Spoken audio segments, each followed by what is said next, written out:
Hello and welcome to session 261 in the AIsafety.com reading group. Tonight we'll be discussing Is Power-Seeking AI an Existential Risk by Joseph Carl-Smith.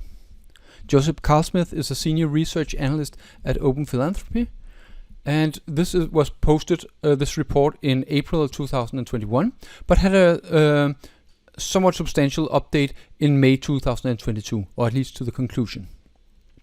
Now today we are only going to discuss the optimistic parts, meaning that when Joseph describes his probabilities, we're going to see look into the arguments of why he doesn't put a higher probability of an existential threat, and not the arguments for why it is at least non-negligible.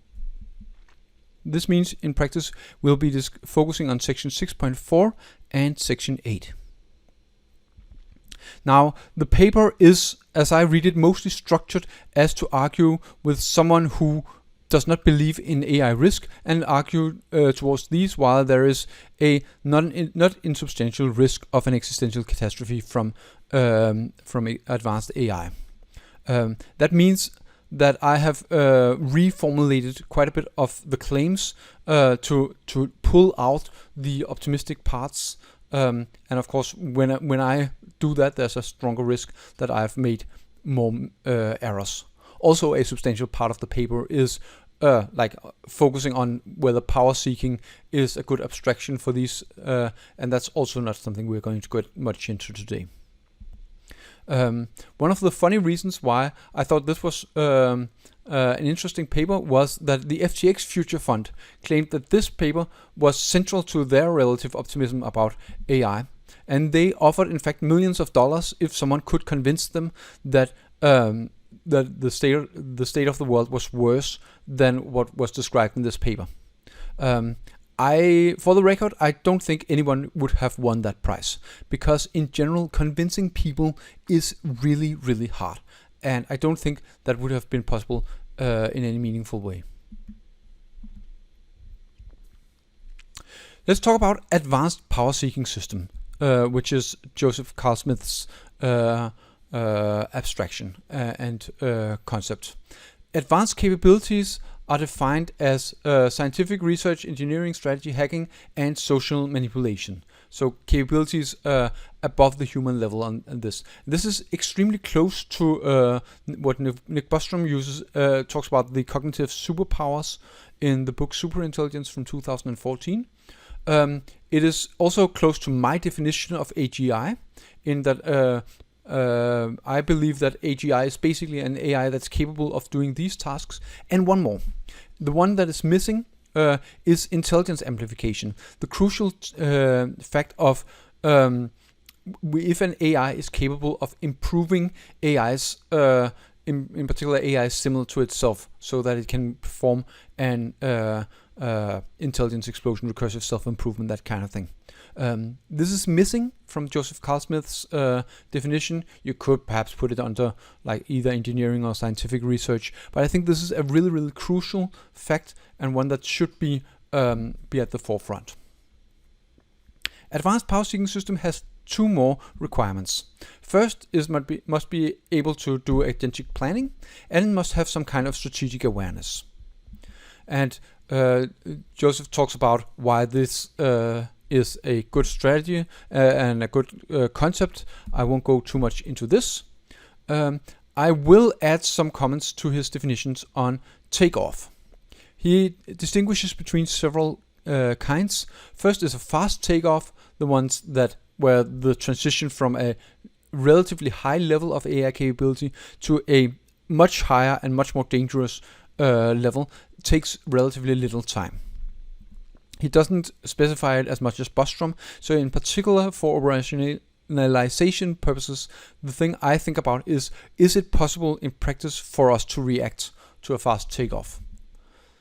Then there's a discontinuous takeoff, which is defined as a transition that is faster than some historical extrapolation. I dislike using the word discontinuous for that. Discontinuous functions is a mathematical concept, and a jump discontinuity is if in a particular point there is a different limit from the left and from the right, and that's very different from being like faster than some historical extrapolation. I think what they are talking about more seem to be differentiable takeoff, like if the curve suddenly has a kink or something upwards, a sharp left turn or something like that. Also, another reason why I dislike this definition is some historical extrapolation. That is extremely vague. Like you can take just about any event, and if you look through enough history books and statistics, then you can say this is totally in line with historical trends, even if you were totally unable to predict anything. There's a concentrated takeoff, an intelligence explosion, and recursive self-improvement as three other kinds and features of takeoffs. I won't go much into this detail, but as an example to show where I think Joseph Carl-Smith is confused is in his claim that we could see fast but not discontinuous takeoff. So that's a really interesting claim. If you imagine that you have a takeoff that takes like an hour or so, what kind of historical trend could you extrapolate from that? Would that be possible? Well, I think you could in fact extrapolate. Like you could say like algae bloom or something, I don't know, fission in nuclear weapons or something like that. You can probably always find some kind of historical extrapolation. I'm sure AI Impact would be able to find something, but the point is that it does not really constrain what our expectations for the future are. Joseph Carl-Smith does not assume we will get any takeoff, and I think the reason he does that is as a defensive argument, because he's mostly arguing with someone who is more optimistic, but he also doesn't present any arguments against these, at least as far as I could find. Joseph Carl-Smith produces a number of mechanisms for takeover.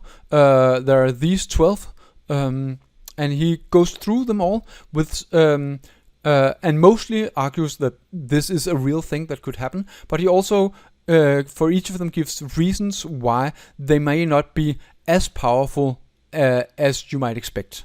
So, and any given AI may not have all these 12 mechanisms available. Unfortunately, the way I see it, he doesn't have any strong arguments on the order of being able to argue that any of them are impossible or even not unlikely. Just that there are constraints, such as like all infrastructure may not be automated in 2070, which is true, but there might still be quite a lot that is in fact automated. So the way I interpret his text is that for any given AI, there are likely to be some kind of constraints on all of these, and from that he concludes that AI takeover is likely going to be hard. I don't think that is. First, I should add that this is a place where I'm straying somewhat from the text. So this is my interpretation, and the way I see the limitations that Joe Carl-Smith's place on this, all these are really weak, and if an AI have all these 12 opportunities, then that if they are like mostly disjunctive, then it seems like an AI takeover cannot be ruled out based on the rather weak arguments Joe Carl-Smith is providing.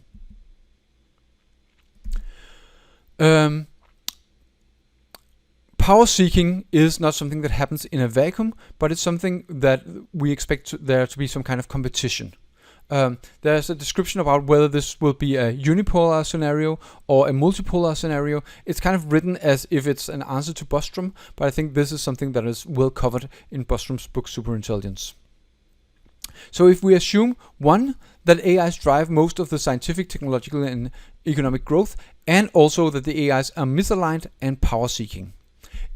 Given these two things, Joseph Carl-Smith concludes that our position is tenuous.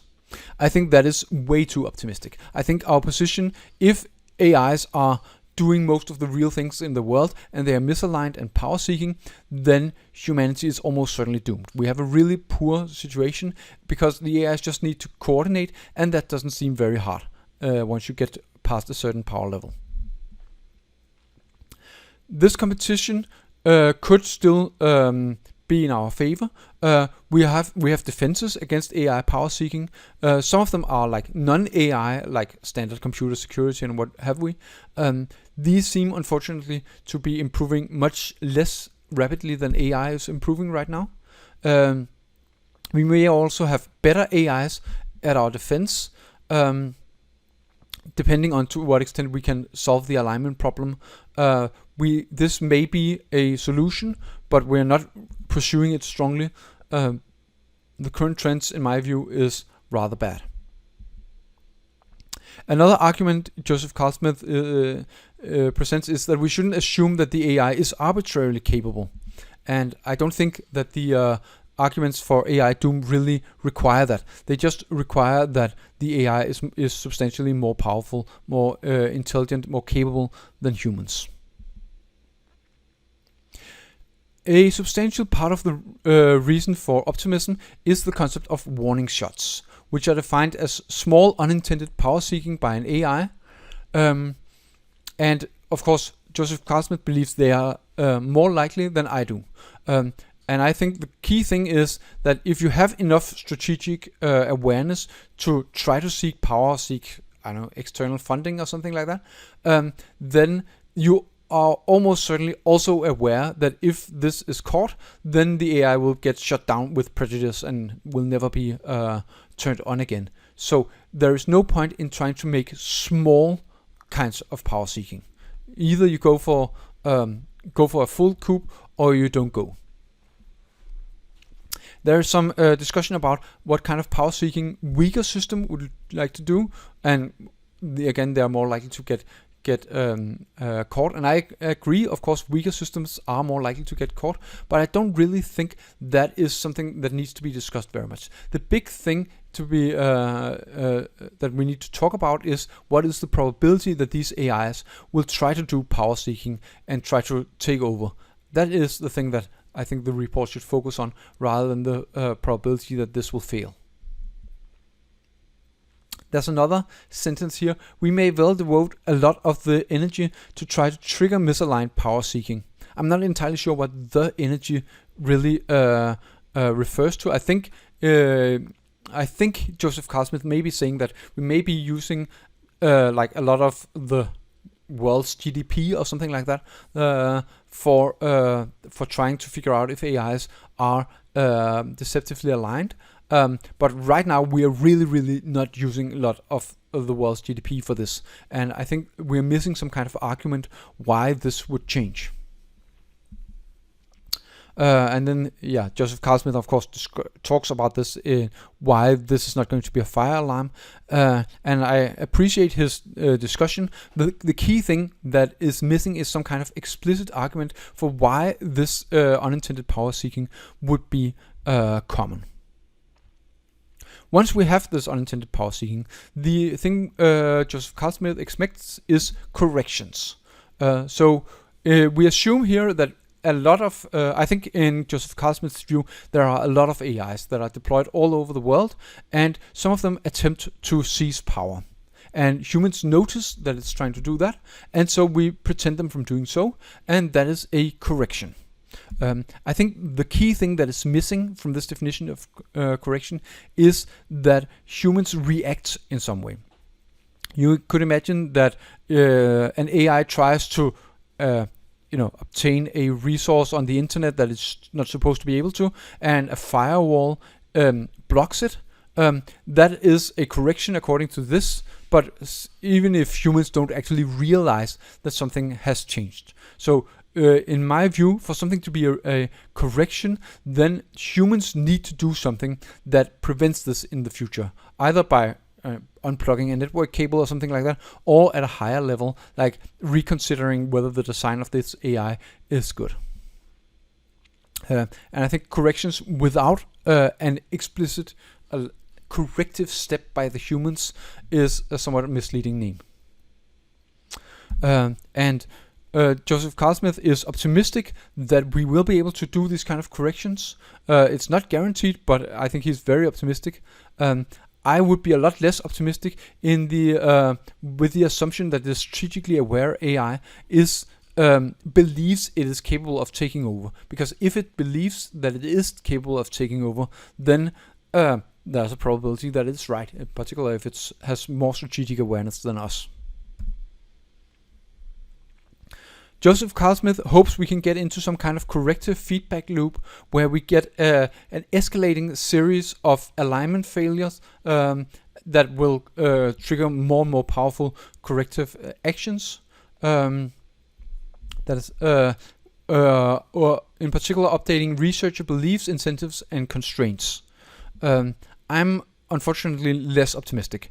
I think warning shots are unlikely, and even if we get a warning shot, then having a sufficient higher level correction is going to be really, really hard.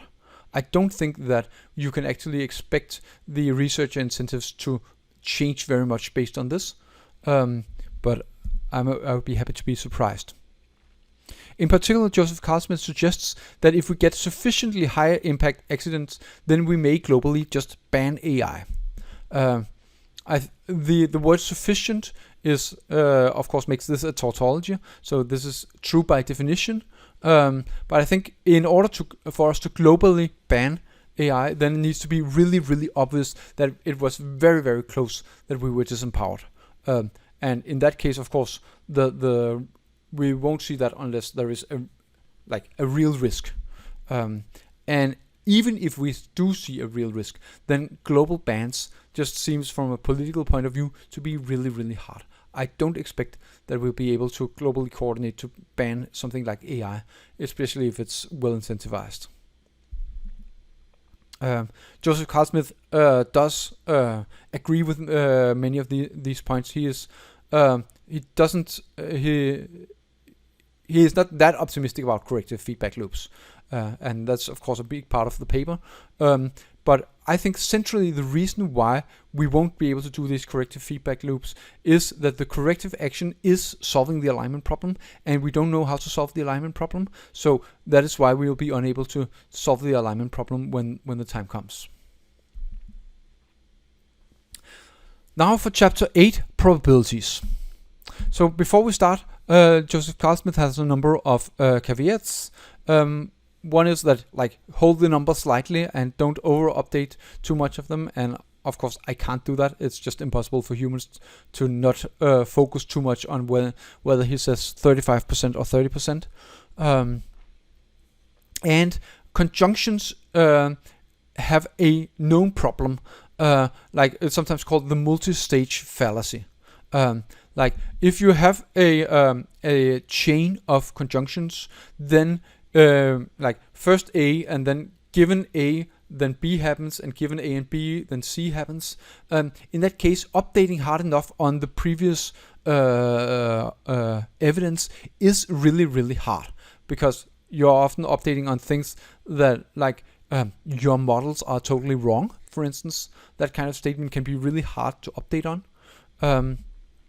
Also, if there are many stages, then people often find it really hard to assign any particular claim a very high probability. And so if you add enough stages, then you can drive the probability arbitrarily far down. And of course, this it's very possible that you could have a claim that ends up being true, even if all the premises are false. So there may be other ways to have an existential catastrophe than the one sketched out in Joseph Carl-Smith's argument here. And Joseph Carl-Smith describes this in substantial details, how he tries to get around his biases and what they are. And I think this is a really good section, and I strongly encourage you to read that, because I think it's original and admirable that he does work hard on this. So the first claim, it won't be both possible and financially feasible to build an advanced planning system. So this is that would be I think that would avert an AI catastrophe.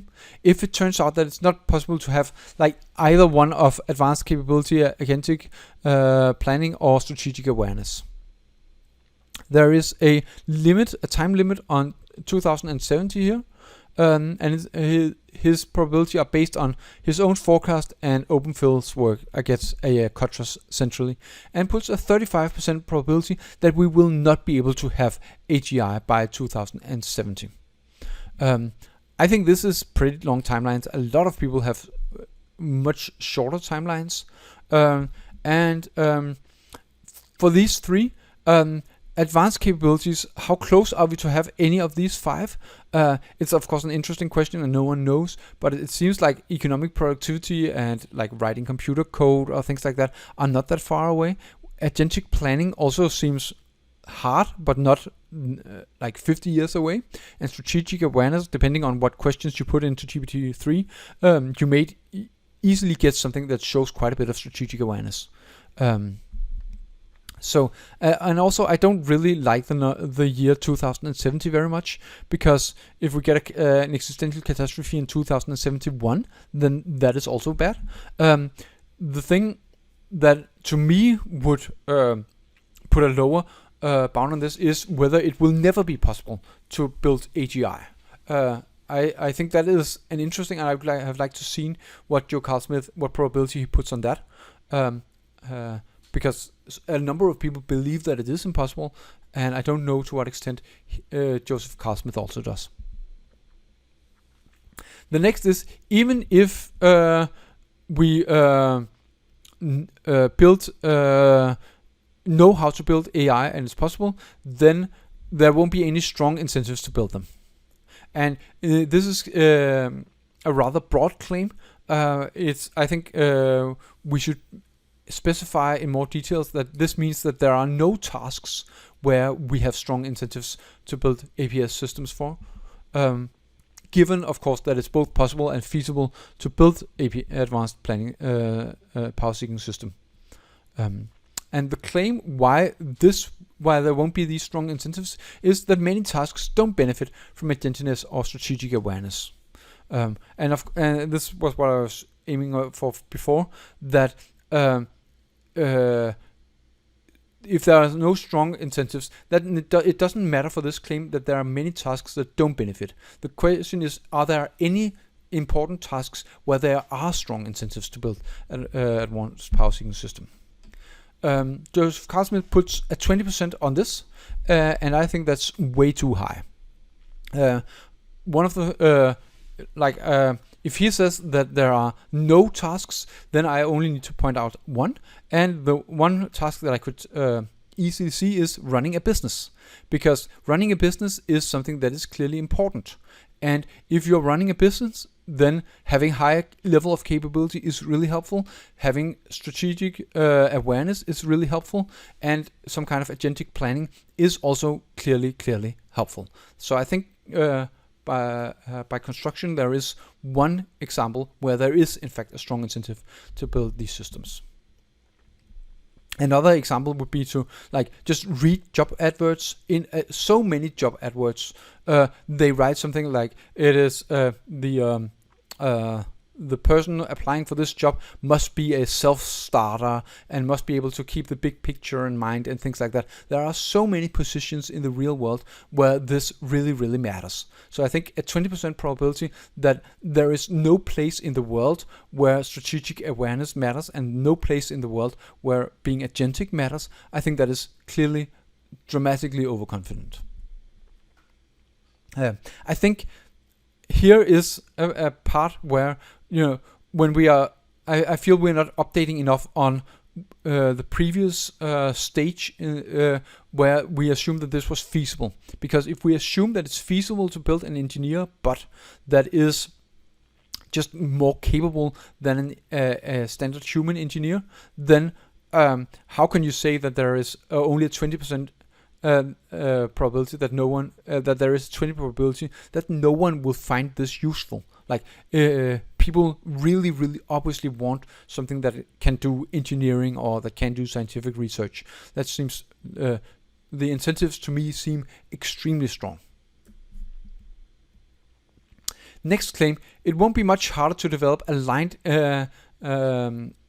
systems compared to just superficially attractive misaligned power-seeking system. So this is basically the claim: we will solve the alignment problem. And this is assumed that it is possible, feasible, and incentivized to build these systems. And Joseph Carl Smith says that we have 50 years. That's a long time to make progress. But 50 years, remember, that's an upper bound. We may have much less time. And it seems, unfortunately, that we are progressing slowly in alignment and rapidly towards AGI. Another reason for optimism is that we only need the systems to be aligned in practical situations and not all situations. I don't unfortunately think that's going to give us a lot of hope, because describing the actual situations in a compact way seems obviously impossible, and that means that we don't get a lot more. It's not a lot harder to make a system that is aligned in all situations compared to one that's aligned in all practical situations. There are some suggestions for how we could solve the alignment problem, including by limiting capabilities or objectives, or making it myopic, or having AI supervision, and all these kind of things. I'm not that pessimistic, but more pessimistic certainly than Joseph Carl Smith about this, because a lot of these are directly trading off. Like if you limit the capabilities, then almost certainly it will be harder to do this aligned compared to do something that's just superficially aligned. So we want some kind of AI where the alignment tax is lower. So the final number for will we be able to solve the alignment problem is 60%. I think that is hopelessly optimistic, and this would be a place where I have one of my greatest disagreement with Joseph Carl Smith. I don't think at all it looks like we're on track with 60% probability to solve the alignment problem. So even if we assume that these power-seeking systems are possible, feasible, incentivized, and we can't align them, then will they be able to seek power? The way high impact is operationalized is by saying that the AIs collectively caused more than $1 trillion of damage. I think this is a really bad operationalization. And that is because we are looking at something like $1 trillion of damage as something that is very unlikely to happen. Let me try to explain why. If you are trying to make a coup in the United States, then you can ask the question, will a coup in the United States control county level resources? And that's obviously when a coup is starting, they have like zero power, and then they go to complete power. So at some point in between, they must have like the same amount of power as a city council somewhere in the United States.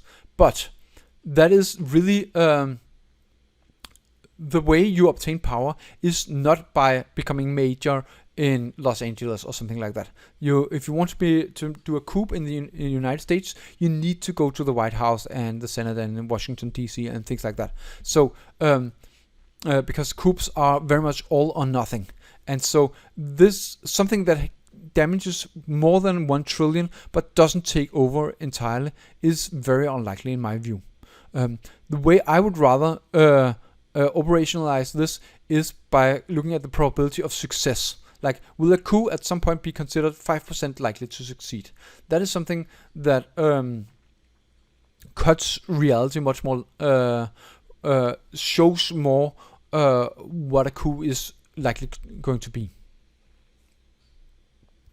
The warning shots that we talked about previously is something that Joseph Carl Smith has a lot of hope in.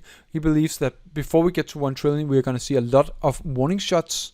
And we may have built in some kind of limitations to the AI that makes it impossible for them to seek power in these high impact ways. And again, here I feel that Joseph Carl-Smith is not updating sufficiently on the previous stage, because we have just assumed that alignment is practically infeasible. And then we can't use as an argument at this stage that given that alignment is infeasible, we may still put in some limitations on the AI that means they can't hurt us in this way. Because we've just assumed that limiting the AI and still having it competitive was not going to be possible. Also, relevant actors have strong incentives to prevent a large amount of damages. I think this incentives, like we can see right now, that the incentives are insufficient, and I expect that most actors will remain oblivious, in particular in shorter timelines. So Joseph Carl-Smith puts 35% probability here, and I think that is very optimistic as well. So going from 1 trillion to disempowering humanity. How hard is that? Well, it's possible that the world gets its act together at that point. And that's the claim. And a 60% probability is given for the fact that even if a coup is able to take over $1 trillion of resources or destroying or something like that, then it seems here like the assumption is that there is an event that causes $1 trillion in damage, and then after that we stop it somehow. But that's not this is why I feel we're not cutting reality at the joints, because this makes us think of an event that destroys $1 trillion but doesn't take over the world. And I think that is vanishingly unlikely. And I think in this particular way of splitting up these stages gives a very wrong intuition. And finally, if humans are disempowered, will that be an existential catastrophe? 5% probability. So almost certainly it will be an existential catastrophe. And I think here we have an example of where people are just unwilling to put on very, very high probabilities, because if there is a treacherous turn and the treacherous turn is successful, will humanity lose our potential? Well, by definition, right, the AI has the goal to stop humans, and then it succeeds in its goals. Will humans be stopped? Well, almost by definition, almost 100% sure. Like that is, if it has disempowered humans, then almost certainly that is an existential catastrophe. We are looking at some really, really strange edge cases where this won't happen. Certainly not anything like 5%. And Joseph Carl-Smith does not provide any such examples. So there are no arguments that actually fit into this part. And that's why I believe that it's wrong to separate it out into several stages if there are no specific arguments for this stage. So in total, Joseph Carl-Smith is 95% puts 95% probability of a good outcome in total. But in May 2022, he updated that to less than 90% probability of a good outcome. I'm not really happy about having these kind of halfway bounded estimates. I don't actually know what less than 90% means. Like 10% is also less than 90%, but presumably that's not what he means. It's also not clear what evidence has caused him to change his mind. I would expect this is mostly timelines. It's possible, of course, that inner alignment or something like that became a bigger deal for him, but I guess it's mostly timelines. Again, he doesn't say, so it's quite unclear, unfortunately. That is all for today. Thank you and see you next time.